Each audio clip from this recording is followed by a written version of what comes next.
सदगुरु मिले आनंद भया, मिट गया कर्म विकार। सदगुरु मिले आनंद भया, मिट गया कर्म विकार।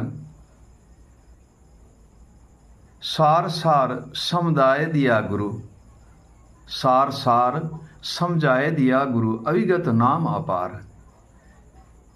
हे प्रिय सज्जनों, सदगुरु की जब प्राप्ति होती है, हमें सदगुरुदेव हमें मिलते हैं तो हमें सदगुरुदेव सार सार समझाते हैं और सार सार उपदेश करते हैं और बड़े धीरज और ज्ञान और विवेक।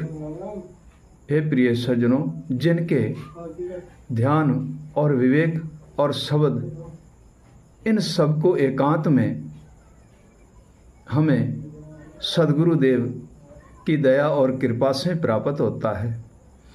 एकांत का कारण यह है, मद, लोभ, मोह, अहंकार, अपमान, हर्ष, शोक ये कुछ नहीं होता है। तब हमें एकांत दृढ़ में आते हैं, दृष्टि में आते हैं। हे प्रिय सज्जनों, हमारे मन, बुद्धि, आत्मा भटकते नहीं हैं और जीव भटकता नहीं है। ये पांचों ही जब स्थिर रहते हैं तभी हमें अविगत पुरुष अविनाश के दर्शन होते हैं। हे प्रिय सज्जनों, यह पांचों ही स्थिर होते हैं तब हमें अविनाश पुरुष के दर्शन होते हैं।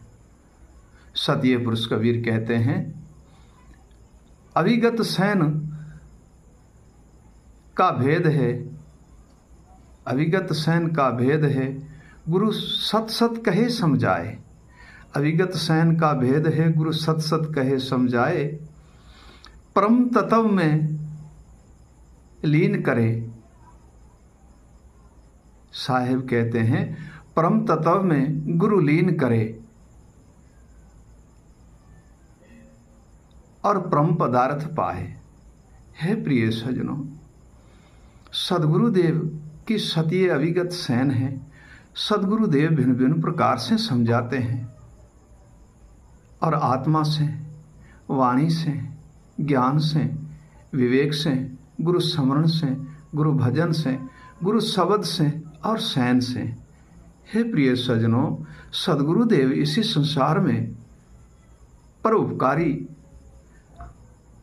और दयालु है, कृपालु है, जिनकी दया और कृपा से हमें अभय पद की प्राप्ति होती है, निर्भय पद की प्राप्ति होती है, परम तत्व परमात्मा का दर्शन होता है और अविगत पुरुष का दर्शन होता है।